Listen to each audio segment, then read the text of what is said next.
देखिएगा लिखा हुआ कि क्या शून्य एक परिमेय संख्या है, क्या इसे आप p बटा q के रूप में लिख सकते हैं जहां p और q पूर्णांक है और q बराबर 0 नहीं है, q बराबर 0 नहीं है, इसका मतलब होता है कि इसका बराबर 0 नहीं है। अब देखो कह रहा है कि 0 एक परिमेय संख्या है कि नहीं है, तो हम 0 लिखते हैं यहाँ, तो क्या एक लिखे हैं p बटा q के रूप में लिख दिए, p बटा q के रूप में लिखे कि नहीं लिखे,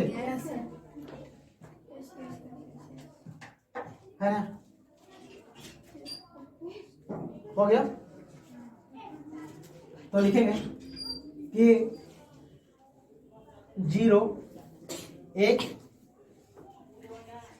परिमेय संख्या है जो p बटा q के रूप में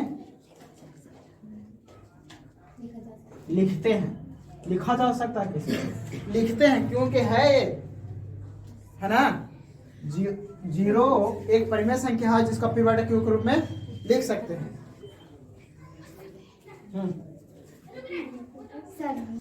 ये तो हो गया। देखिएगा सिंपल तरीका, 3 और 4 के बीच में 6 परिमेय संख्या लिखिए, सिंपल है, संख्या लिखिए या संख्या ज्ञात कीजिए, बात की है। कितना बोला, 3 और 4 के बीच में, तो कितना संख्या लिखने के लिए कहा, 6 संख्या, तो 6 संख्या लिखने के लिए कहा, तो देखिएगा सिंपल 2 तरीका लिखने के लिए। हेलो देखिए, कुछ नहीं तो एक है, कुछ नहीं तो एक में एक है, कितना संख्या का हमको 6, और जब संख्या का एक 6 उसका मैं एक और जोड़ दे तो हो गया 7, जितना कहा उसमें एक जोड़ दो तो कितना कहा 6, तो एक जोड़ दो, एक हो गया, तो कितना हो गया 7, यानी कि 7 हो गई संख्या मेरा। तो यहाँ एक 7 से गुणा कर दो और यहाँ 7 से, यहाँ 7 से गुणा कर दो, यहाँ 7 से। अब देखो 7 से 7 कटा तो इतना ही लिखा है, और 7 से 7 कटा तो इतना लिखा है, तो 7 या 21 बटे कितना 7 और 7 28 बटे कितना 7, तो कितना हो गया, थोड़ा सा फैला कर देते हैं, 28 बटे कितना हो गया 7, काटेंगे तो इतना ही निकला, एक और काटेंगे तो इतना ही निकला, है ना, तो कितना 22 बट्टा 7, 23 बट्टा 7, 24 बट्टा 7, 25 बट्टा 7, 26 बट्टा 7, 27 बट्टा 7, और एक हो गया 28 बट्टा 7, ये था इसका और इसका बीच में लिखना था, तो कितना परिमेय संख्या लिखना, 6 लिखा गया, 1 2 3 4 5 6, पहला तरीका। दूसरा तरीका देखिए, तो मिटावे चलिए मिटाते हैं।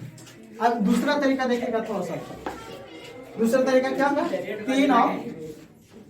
3 और 4 के बीच में लिखने के लिए कहा। दूसरा तरीका देखिएगा, 3 और 4 के बीच में हम पॉइंट में लिखने के लिए बताए कि 1 2 3 4 5 6 7 8 9, देखिए 3.1 3.2 3.3 3.4 3.5 3.6 3.7 3.8 3.9, यहाँ तो 4 है ही है ना, और काय को लिखने के लिए कहा, तो 6 लिखने के लिए, तो लिख दो ना, कोई लिख दो एक में से, 1 2 3 बोल दिए 1 2 3 4 5 6, यानी कि ये वाला यहाँ तक अपने मन से पसंद से हम ले सकते हैं, कोई मेरा पसंद, इसका में से 6 निकाल लो आप में से, तो हम निकालिए 3.1 3.2 3.3 3.4 3.5 और 3.6, हम अपन पसंद से निकालिए, यही आंसर हो गया, ये भी आंसर हो गया, वो भी आंसर सही है, ठीक है। इसका अनगिनत लिख सकते हैं, यानी कि हम कितनों संख्या लिख सकते हैं इसका बीच में, ठीक है, ये तो समझ में आया। देखिएगा क्या करे, क्या करे, 3/5 और 4/5 के बीच में 5 परिमेय संख्या लिखिए, कितना सुंदर सुंदर लिखा, कितना 3/5 और 4/5 के बीच में 5 परिमेय संख्या लिखिए, कितना कितना के बीच में 3/5 और कितना 4/5 के बीच में कितना परिमेय संख्या 5, तो हम कहे थे जितना बोले ओकरा में एक जोड़ दो और गुना कर दो, कितना लिखने के लिए 5, तो 5 में एक जोड़ दे तो कितना हो गया 6, तो 6 में गुना कर दो, तो गुना 6 और गुना 6, ठीक है। इसको मैं गुना 6, उसको मैं गुना 6, ठीक है। कब? जब हर बराबर हो तब। अब देखिए 6 18 6 5 30, इसका अच्छा चौका और 6 5 काटे के आएगा तो इसी निकल है। सुनो तो एक क्या होगा 19/30, 20/30 कितना 21/30, 22/30 और 23/30। ये तो 24 है। तो एक बीच में इतना दिखाया, 5 को लिख दिया ना। लेकिन एक चीज और समझिएगा मेरा, अगर बोल दिया जाए कि यहाँ पर हर बराबर न दिया हुआ है, सिंपल तरीका, अगर एक का सुनिएगा, एक का 3 दे दिया, एक का 4 दे दिया और एक का 3 दे दिया, नहीं बराबर हो गया। इसका 4 कर दो, इसका 3 कर दो। आप कहेगा कि इसका बीच में 5 परिमेय संख्या लिखी था, है ना? इसका बीच में कितना परिमेय संख्या लिखी है? 5। तो फंस गयो ना, फंस गया। तो सबसे पहले इसका एलसीएम कर दो, कितना हो गया?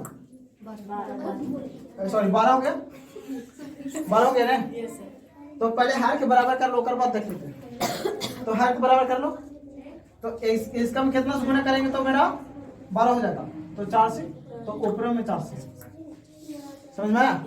एक में कितना से? 3 से, तो एक में 3 से। हाँ देखो 3 लिखा दे, तो 3 दिया 9 बटे कितना 12 और 4 चौका 16 बटे कितना 12। कितना परिमेय संख्या लिखने के लिए बोला था? 5। लगता है कि लिखा जाएगा? लिखा जाएगा ना। तो 10/12, 11/12, 12/12, 13/12, 14/12। कितना लेना था हमको? 5 को। 1 2 3 4 5 और एक बच गया, एगो कौन बचा? 15/12। तो ना हमको 15/12 चाहिए था, तो एगो छोड़ना पड़ेगा ना, 5 को लेना पड़ेगा ना। सर तो 6 ना आ गया, कैसे 6? एक तो छोड़ देंगे। 6 आ गया तो हमको 5 लेना था ना। 6 कहेगा तो 6 लेंगे, कहेगा कि एक बीच में 2 परिमेय संख्या लिखो तो 2, कोई उठा लो ना रे। Yes sir. हाँ क्या दिक्कत? मेरी मर्जी, ठीक है। ये तो हो गया, तो ये हो गया आंसर।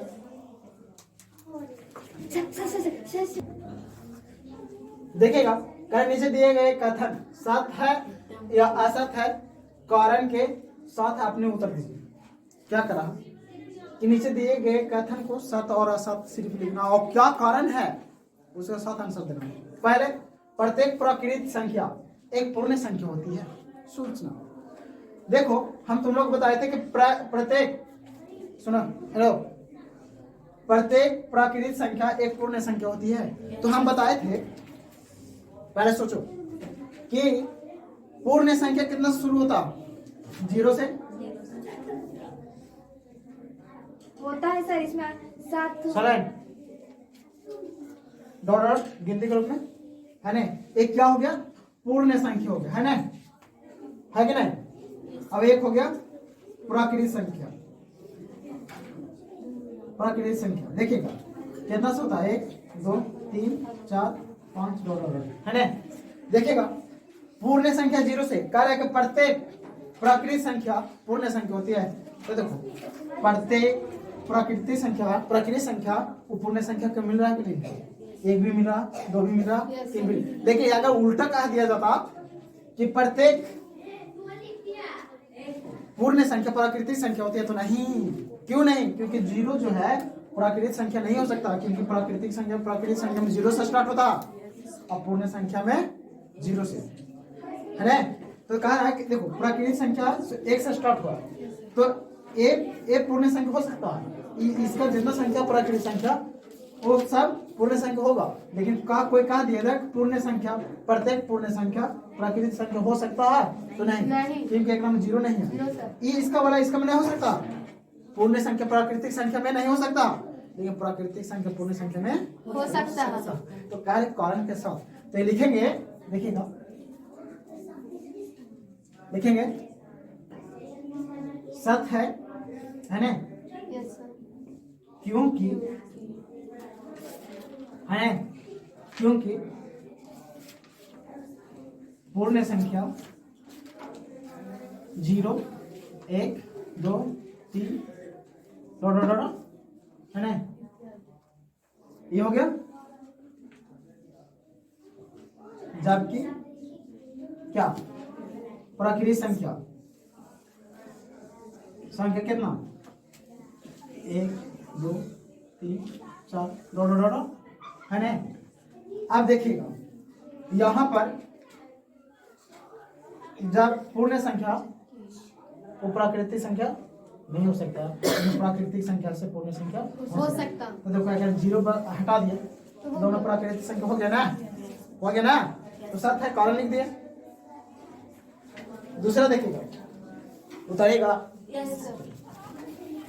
देखिएगा देखिएगा क्या कह रहा है, प्रत्येक पूर्णांक संख्या एक पूर्ण संख्या हो सकती है, होती है या हो सकती है, तो नहीं, कैसे से बताते हैं।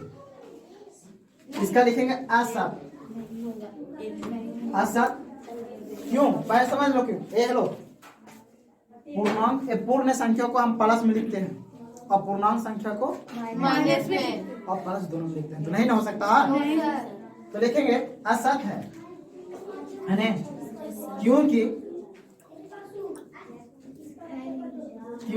असत है, असत क्योंकि पूर्ण संख्या को पूर्ण संख्या धनात्मक में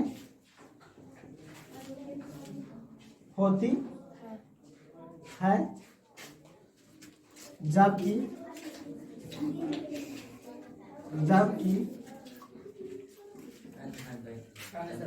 पूर्णांक संख्या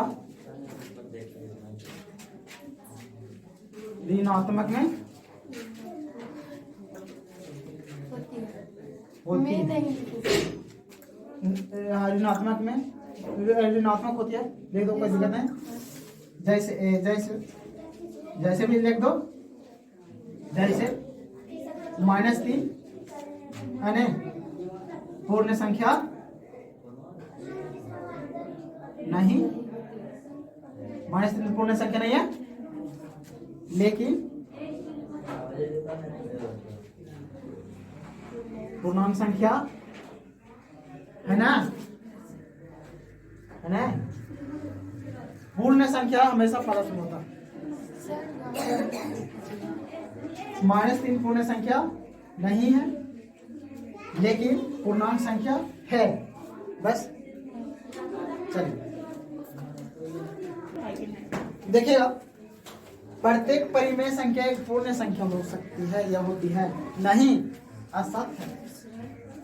कैसे असत है भाई बोलते हैं, देखो ये 5 है, ये पूर्ण संख्या भी है और परिमेय संख्या भी है, समझने की कोशिश कीजिएगा।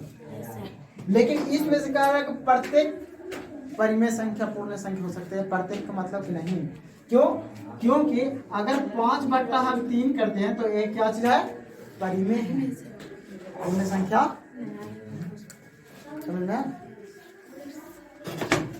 बट कोई कह दे 6 परिमेय संख्या भी है और पूर्ण संख्या भी है, ये दोनों है ना, लेकिन प्रत्येक परिमेय संख्या पूर्ण संख्या नहीं हो सकता। हाँ देखो, अगर ये परिमेय संख्या लेकिन पूर्ण संख्या नहीं है तो लिखेंगे असत है, क्योंकि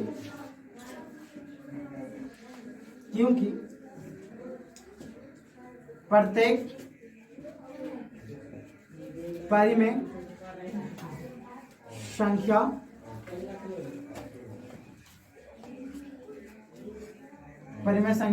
जैसे प्रत्येक परिमेय संख्या पूर्ण संख्या नहीं होती है, जैसे 3/5, 1/3, 7/4 परिमेय संख्या है, लेकिन परिमेय संख्या पूर्ण संख्या नहीं है। Okay okay